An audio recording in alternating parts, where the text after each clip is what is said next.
ॐ श्री महालक्ष्मै नमः। ध्यानम्। ॐ या सा पद्मासनस्था विपुलकटितटी पद्मपत्रायताक्षी गम्भीरावर्तनाभिसनभरनमिता शुभ्रवस्त्रोत्तरीया लक्ष्मीर्दिव्यैर्गजेन्द्रैर्मणिगणखचितैः स्नापिता हेमकुम्भैः नित्यम् सा पद्महस्ता मम वसतु गृहे सर्वमाङ्गल्ययुक्ता अमलकमलसंस्था तद्रजः पुञ्जवर्णा करकमलधृतेष्टा भीतियुग्माम्बुजा च मणिमुकुटविचित्रालङ्कृता कल्पजालैः भवतु भुवनमाता सन्ततम् श्रीश्रियै नः। अथ सहस्रनामकल्पः। श्रीः पद्मा प्रकृतिः सत्त्वा शान्ता चिच्छक्तिरव्यया केवला निष्कला शुद्धा व्यापिनी व्योमविग्रहा व्योमपद्मकृता धारा परा व्योमामृतोद्भवा निर्व्योमा व्योममध्यस्था पञ्चव्योमपदाश्रिता अच्युता व्योमनिलया परमानन्दरूपिणी नित्यशुद्धा नित्यतृप्ता निर्विकारा निरीक्षणा ज्ञानशक्तिः कर्तृशक्तिर्भोक्तृशक्तिः शिखावहा स्नेहाभासा निरानन्दा विभूतिर्विमलाचला अनन्ता वैष्णवी व्यक्ता विश्वानन्दा विकाशिनी शक्तिर्विभिन्न सर्वार्थिः समुद्रपरितोषिणी मूर्तिः सनातनी हार्दी निस्तरङ्गा निरामया ज्ञानज्ञेया ज्ञानगम्या ज्ञानज्ञेयविकाशिनी स्वच्छन्दशक्तिगहना निष्कम्पाचिः सुनिर्मला स्वरूपा सर्वगापारा गृहिणी सुगुणोर्जिता अकलङ्का निराधारा निसङ्कल्पा निराश्रया असङ्कीर्णा सुशान्ता च शाश्वती भासुरी स्थिरा अनौपम्या निर्विकल्पा नियन्त्रा यन्त्रवाहिनी अभेद्या भेदिनी भिन्ना भारती वैखरी खगा अग्राह्या ग्राहिका गूढा गम्भीरा विश्वगोपिनी अनुद्देश्या प्रतिहता निर्बीजा पावनी परा अप्रतर्क्या परिणिता भवभ्रान्तिविनाशिनी एका द्विरूपा त्रिविधा असङ्ख्याता सुरेश्वरी सुप्रतिष्ठा महाधात्री स्थितिर्वृद्धिर्ध्रुवा गतिः ईश्वरी महिमा रिद्धिः प्रमोदा उज्ज्वलोद्यमा अक्षया वर्धमाना च सुप्रकाशा विहङ्गमा नीरजा जननी नित्या जया रोचिष्मती शुभा तपोनुदा च ज्वाला च सुदीप्तिश्चांशुमालिनी अप्रमेया त्रिधा सूक्ष्मा परा निर्वाणदायिनी अवदाता सुशुद्धा च अमोघाख्या परम्परा संधानकी शुद्ध विद्या सर्वभूतमहेश्वरी लक्ष्मी तुष्टिर्महाधीरा शान्तिरा पुरणेन वा अनुग्रहा शक्तिराद्या जगज्येष्ठा जगद्विधिः सत्या प्रभा क्रिया योग्या अपर्णाघादिनी शिवा सम्पूर्णाघादिनी शुद्धा ज्योतिष्मत्यमृतावहा रजोवत्यर्कप्रतिभा कर्षिणी रसा परावसुमती देवा कान्तिः शान्तिर्मतिः कला कलाकलङ्करहिता विशालोद्दीपनी रतिः सम्बोधिनी हारिणी च प्रभावा भवभूतिदा अमृतस्यन्दिनी जीवा जननी खण्डिका स्थिरा धूमा कलावती पूर्णा भासुरी सुमतीरसा शुद्धा ध्वनिस्मृतिः सृष्टिर्विकृतिकृष्टिरेव च प्रापणी प्राणदा प्रभा विश्वा पाण्डुरवासिनी अवनिर्वज्रनलिका चित्रा ब्रह्माण्डवासिनी अनन्तरूपानन्तात्मानन्तस्थानन्तसम्भवा महाशक्तिः प्राणशक्तिः प्राणदात्रीरतिम्भरा महासमूहा निखिला इच्छाधारा सुखावहा प्रत्यक्षलक्ष्मीर्निष्कम्पा प्ररोहा बुद्धिगोचरा नानादेहा महावर्ता वहुदेहविकाशिनी सहस्राणि प्रधाना च न्यायवस्तुप्रकाशिका सर्वाभिलाषपूर्णेच्छा सर्वार्थभाषिणी नानास्वरूपचिद्धात्री शब्दपूर्वा पुरातना व्यक्ता व्यक्ता जीवकेशा सर्वेच्छा परिपूरिता सङ्कल्पसिद्धा साङ्ख्येया तत्त्वगर्भाधरावहा भूतरूपा चित्स्वरूपा त्रिगुणा गुणगर्भिता प्रजापतीश्वरी रौद्री सर्वाधारा सुखावहा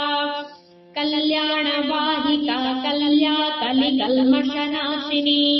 निरूपोद्भिन्न सन्ताना सुयन्त्रा त्रिगुणालया महामाया योगमाया महायोगेश्वरी प्रिया महास्त्री विमला कीर्तिर्जया लक्ष्मीर्निरञ्जना प्रकृतिर्भगवन्माया शक्तिर्निद्राय पश्करी चिन्ता बुद्धिर्यश प्रज्ञा शान्तिरा प्रीतिवर्धिनी प्रद्युम्न माता साध्वी च सुख सौभाग्यसिद्धिदा काष्ठा निष्ठा प्रतिष्ठा च ज्येष्ठा श्रेष्ठा जयावहा सर्वातिशायिनी प्रीतिर्विश्वशक्तिर्महावला वरिष्ठा विजया वीरा जयन्ती विजयप्रदा हृद्गृहा गोपिनी उषा गणगन्धर्वसेविता योगीश्वरी योगमाया योगिनी योगसिद्धिदा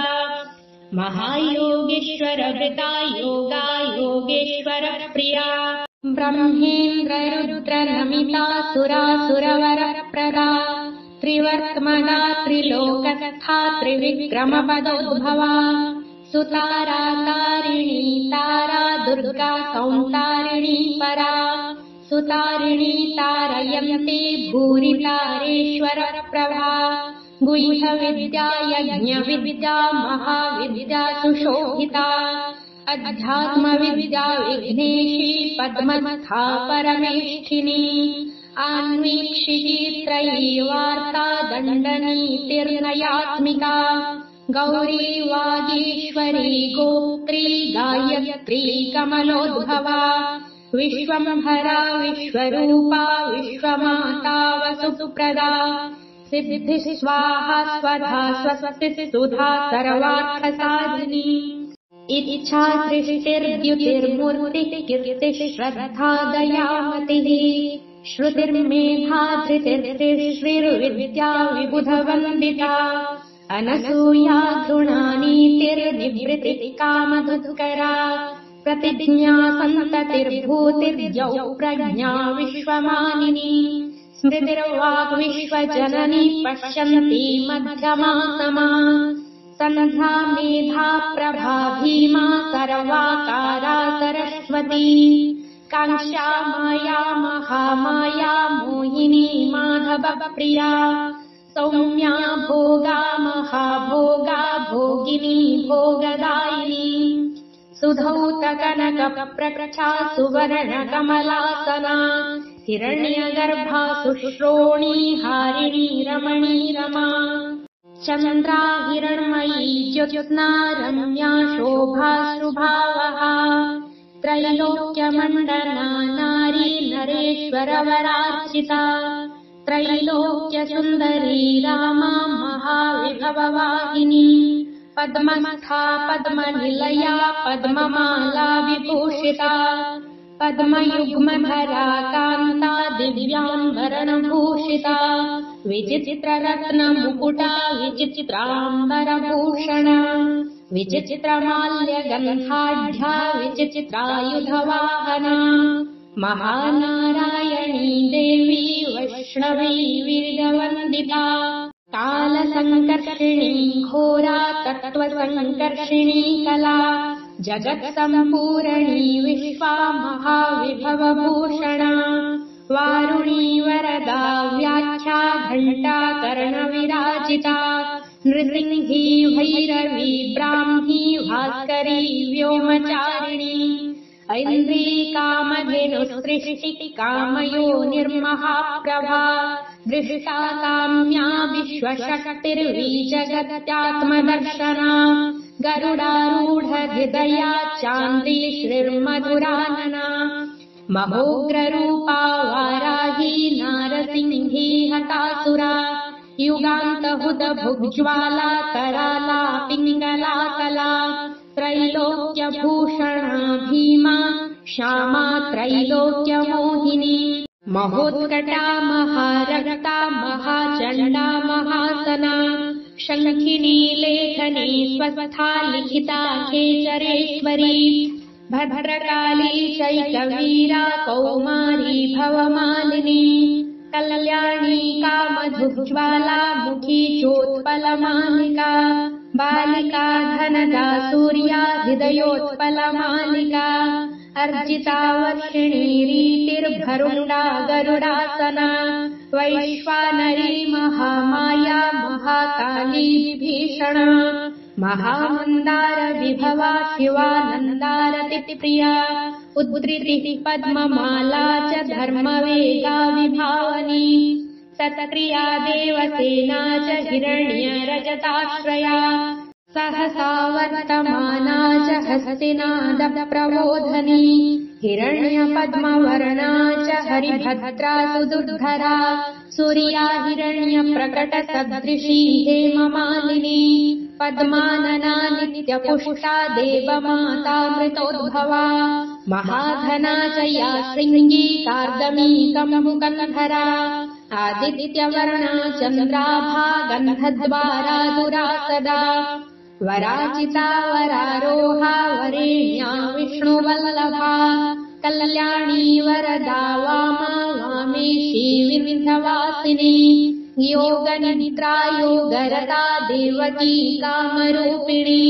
कंसविद्राविणी दुर्गा कौमारी कौशिकी क्षमा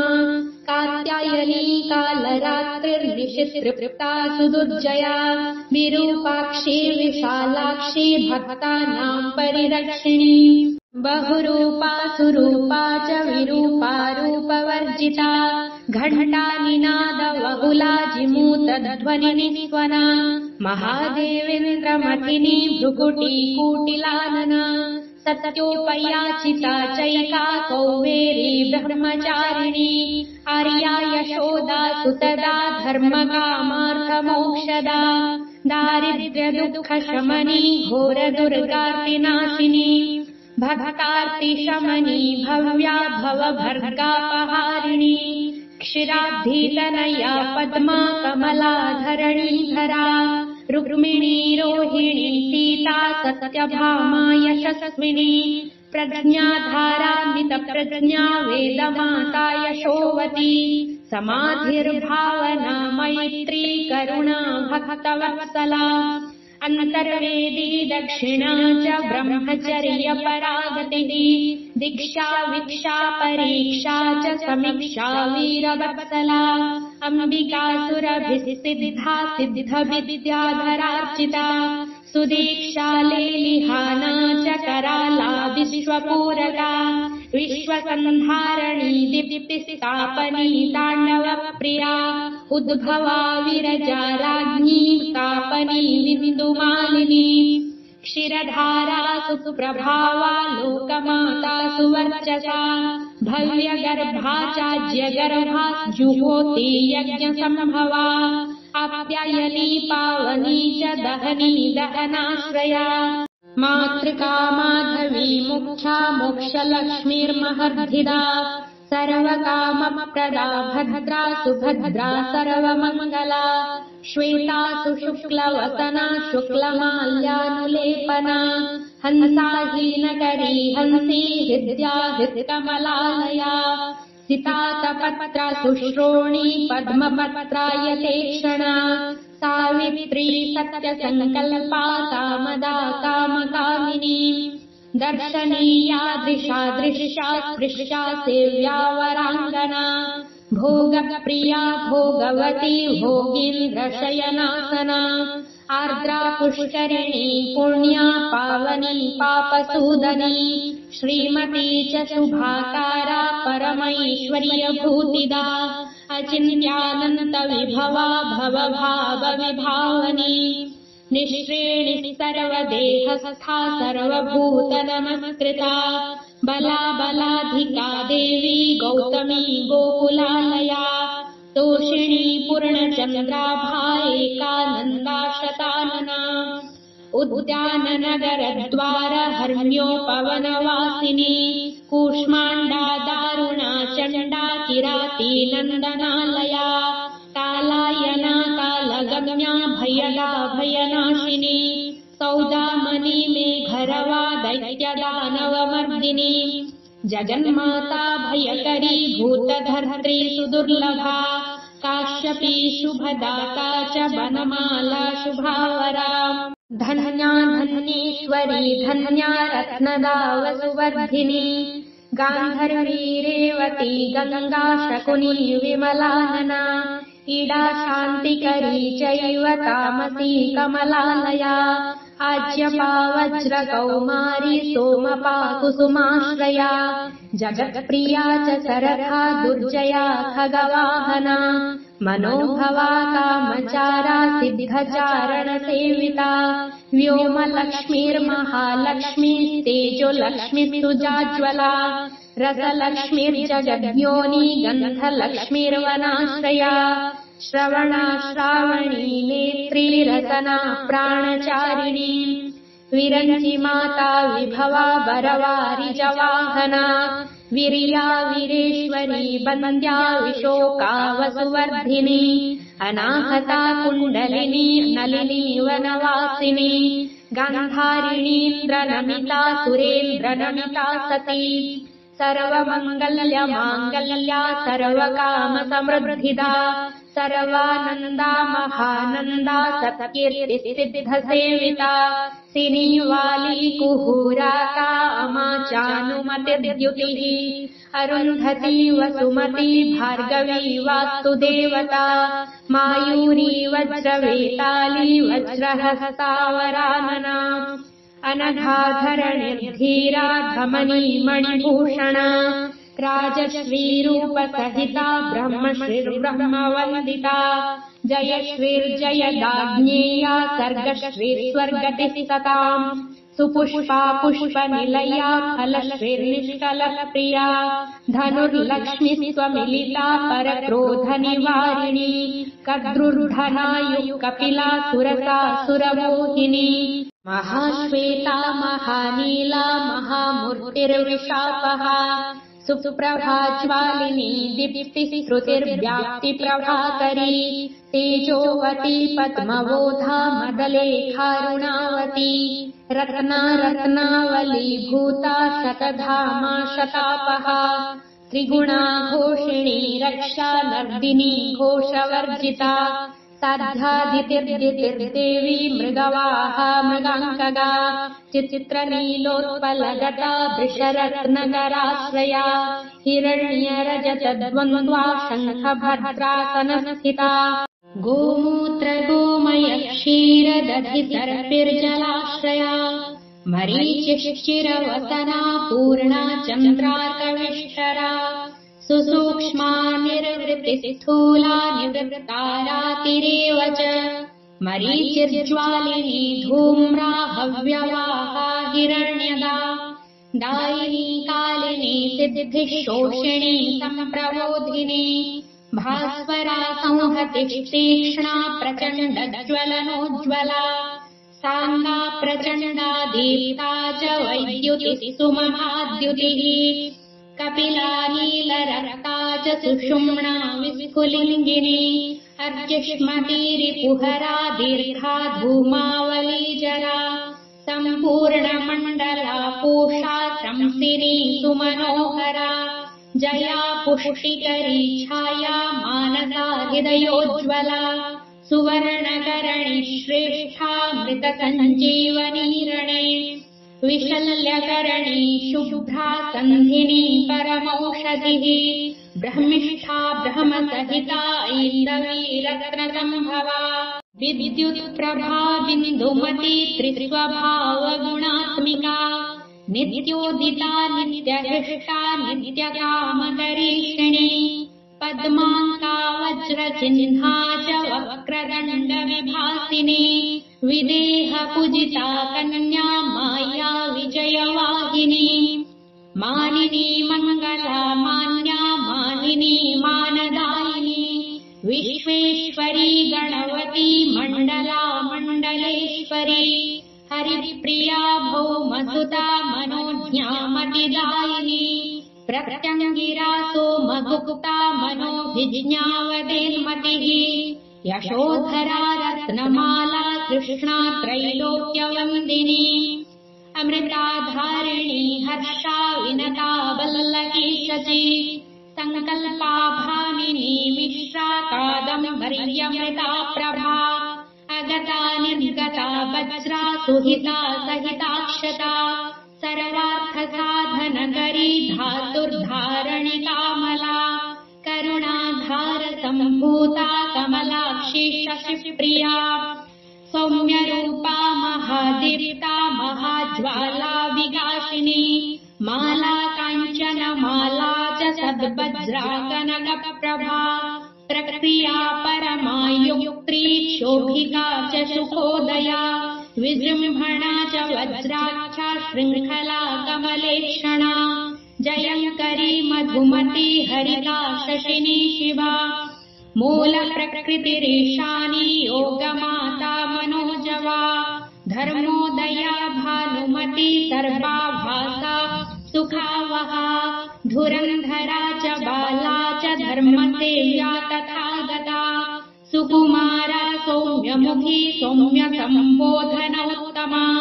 सुमुखी सर्वतो भद्रा गुह्यशक्तिर्गुहालया हलायुधा चैकवीरा सर्वशस्त्रसुधारिणी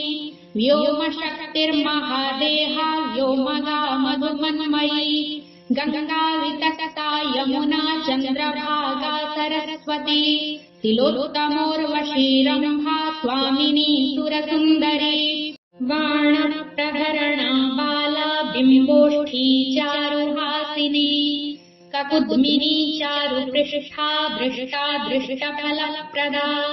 काम्याचरी च काम्या च कामाचारविहारिणी हिमशैलेन्द्रसङ्काशा गजेन्द्रवरवाहना अशेषसुखसौभाग्यसम्पदा योनिरुत्तमा सर्वोत्कृष्टा सर्वमयी सर्वा सर्वेश्वरप्रिया सर्वाङ्गयोनिता व्यक्ता सम्प्रधानेश्वरेश्वरी विष्णुवक्षस्थलगता किमतः परमुच्यते परा निर्महिमा देवी हरिवक्षस्थलाश्रया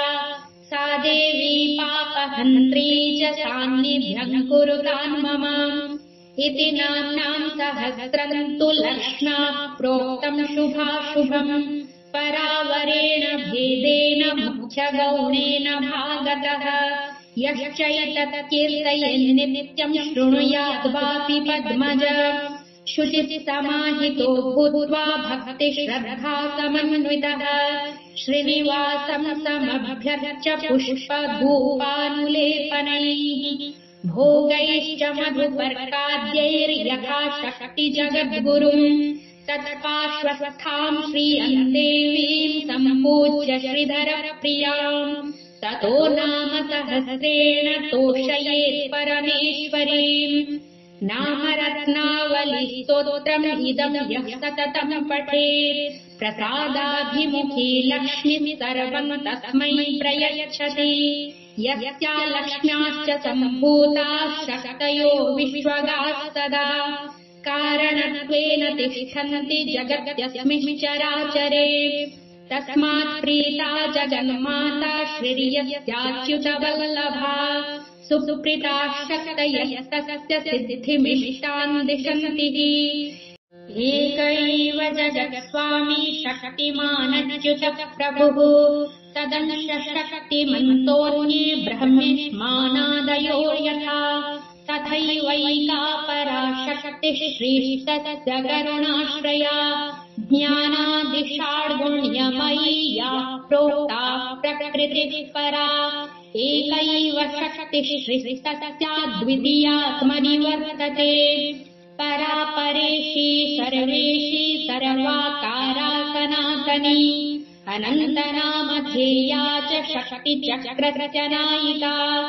जगच्चराचरमिदं सर्वं व्याप्य व्यवस्थिता तस्मादेकैव परमा श्रीर्ज्ञेया विश्वरूपिणी सौम्या सौम्येन रूपेण संस्थिता नटजीववत् यो यो जगति पुंभावः स विष्णुरिति निश्चयः या या तु नारीभावस्था तत्र लक्ष्मीर्व्यवस्थिता प्रकृतेः पुरुषाच्चान्यस्य तृतीयो नैव विद्यते अतः किं बहुनोक्तेन नरनारीमयो हरिः अनेकभेदभिन्नस्तु क्रियते परमेश्वरः महाविभूतिं दयितां ये स्तुवन्त्यच्युतप्रियाम् ते प्राप्नुवन्ति परमां लक्ष्मीं संशुद्धचेतसः पद्मयोनिरिदं प्राप्य पठन् स्तोत्रमिदं क्रमात् दिव्यमष्टगुणैश्वर्यं तत्प्रसादाच्च लब्धवान् सकामानां च फलदाम् अकामानां च मोक्षदाम् पुस्तकाख्यां भयत्रात्रीं स्थितवस्त्रां त्रिलोचनाम् महापद्मनिषण्णान्ताम् लक्ष्मीमजरतां नुमः करजुगलगृहीतम् पूर्णकुम्भम् दधानाम् क्वचिदमल्लगतस्था शङ्खपद्माक्षपाणिः क्वचिदपि दयिताङ्गे चामरव्यग्रहसा क्वचिदपि शृणिपाशम् बिभ्रति हेमकान्तिः इति श्रीब्रह्मपुराणे हिरण्यगर्भहृदये पुरुषोत्तमप्रोक्तम् श्रीलक्ष्मीसहस्रनामस्तोत्रम् सम्पूर्णम्।